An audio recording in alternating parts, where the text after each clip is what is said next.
Welcome back, everybody. It's heater core day.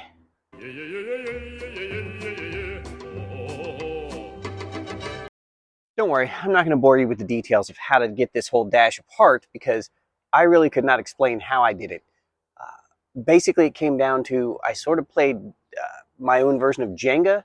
I'm just removing one random bolt and screw at a time until the whole thing fell apart. Really how you get most of these apart anyways. Here's what we got. This is the heater core we took out, and you can see, looks like it was leaking from both sides.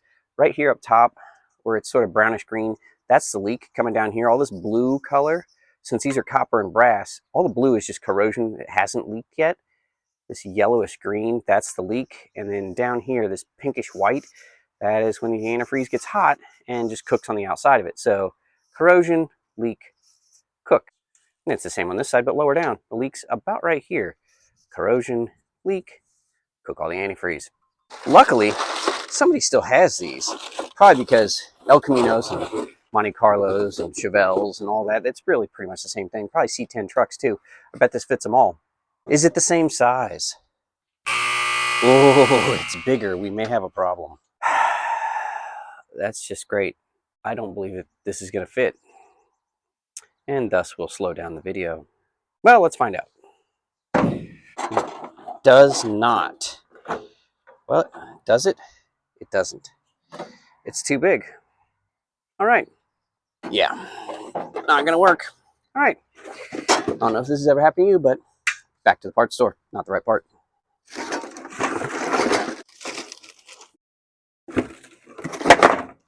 Guess we're not doing that. What else can we get into?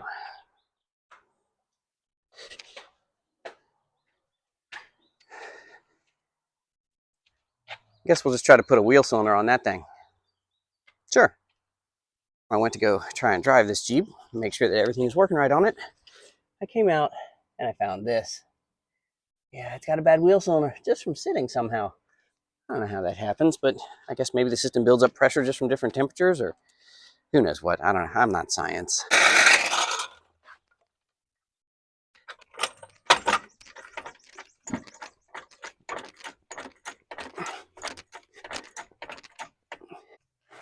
Now, you might think that's good enough, but it's not. You need jack stands.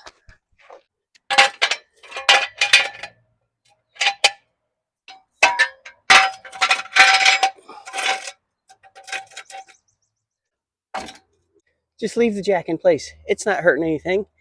It's a backup in case these jack stands just decide they don't want to stand anymore. Now, if I'm not mistaken, we got to take this dust cap off and do things here to get this off, hopefully. And I'm hoping it's not like the early Willies where you need some sort of drum puller to get this thing off. Oh boy. Bingo. All right, large nut, cotter key, and hope for the best. Yep. Okay, so it's whatever the metric equivalent of this is. That's what we're doing. 34, it looks like. Well, that came off. Now, does that mean the drum comes off? Oh. The drum is not attached to the hub. We're gonna put this back on here like this for now. It's gonna be okay. Shh.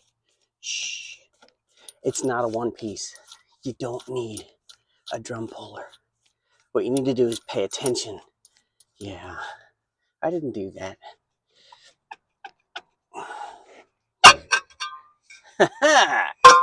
All this is wet. This thing has been leaking everywhere. Yes. Oh no, wait, you know what? That is even worse. It's not a wheel cylinder. Oh, it's an axle seal. Okay, well, looks like we do have to take this nut off then. And the brakes are fine. Brakes are fine. Big axle seal leak. Big, huge. Yeah. Great. Well, I guess I have a spare wheel cylinder that I'll be sitting on for years. And now I'm going to have to figure out how to get this two-piece axle out. I think it's two-piece. It sure looks like two-piece. See how this has a keyway? I think if I can get this hub off, I can get a seal in and out of here without pulling axles. I just don't know how to get this hub off of there. Let's see if the homemade hub puller will work. what you do is you put, I don't know, 3 or 4 lug nuts back on here, but not all the way. But you put them on enough. You've got maybe an inch to sit here and use it like a slide hammer.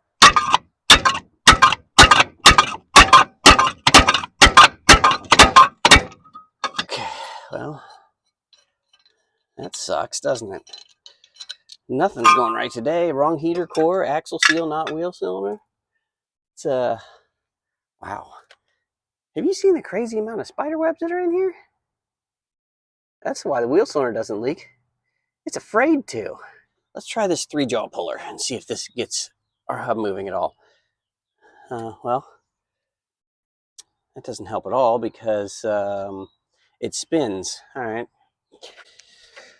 Pry bar, 2 studs, then use the ground. Not ground like battery ground, like earth ground. Not English earth ground, real ground. It's not that I don't completely trust the cheap Chinese metal this is made out of, but I don't trust it.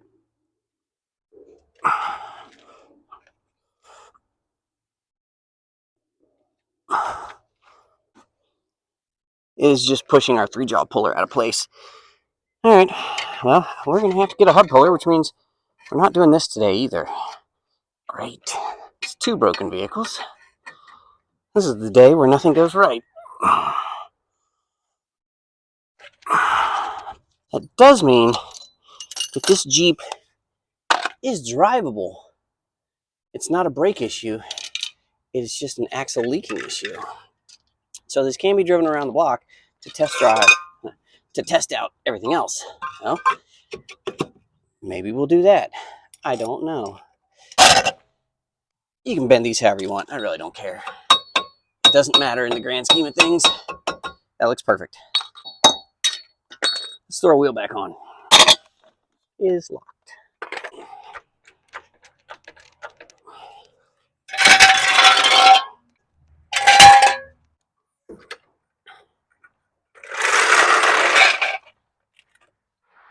Well, we don't have the parts to fix anything, but it also means that I do have brakes, so let's just take this thing for a test drive.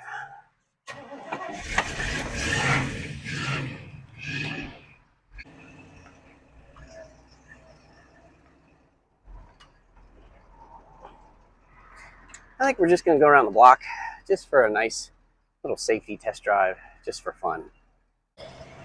There we go. That's mildly better.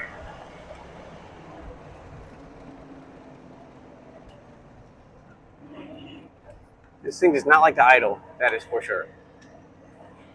Get in the neighborhood, that way if it stalls, we don't care. Should probably tighten the windshield. Would be a good idea. May have died again? We did indeed. Does not like to idle. We'll have to look into that.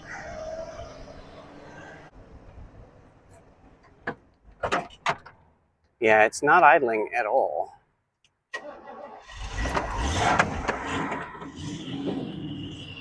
Which is fun, you know.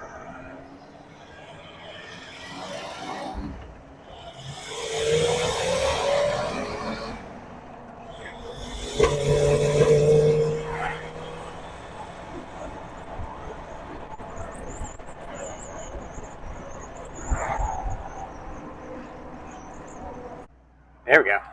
Now we're idling. I think we just flooded it. Which this still does have an issue with that. The carburetor is too big for it, for sure. It's a 750, and this thing doesn't need anything more than like a 550 or 600 at most. But it's what we have, so it is what it is.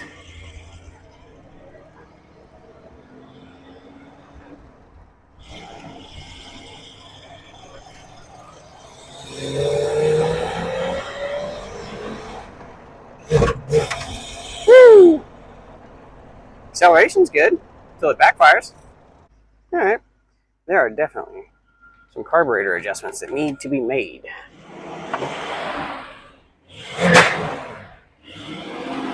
Yeah, as soon as we crack the throttles on this, it likes to backfire.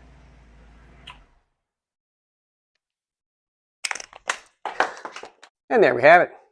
One of the most unsuccessful episodes I've ever done, but at the same time, we got a lot of stuff accomplished that we didn't accomplish. sort of. What we figured out is nobody stocks the right heater core for a 75 El Camino. We figured out that it's not a wheel cylinder on this thing that's leaking. It's an axle seal, which is just great. It really is. And we figured out that the carburetor is way out of adjustment on that, which I kind of knew. It's too big anyways. It's a 750, but it needs to be jetted down. It's a bit much. Every time you crack the throttles and get into the secondaries, it goes like that.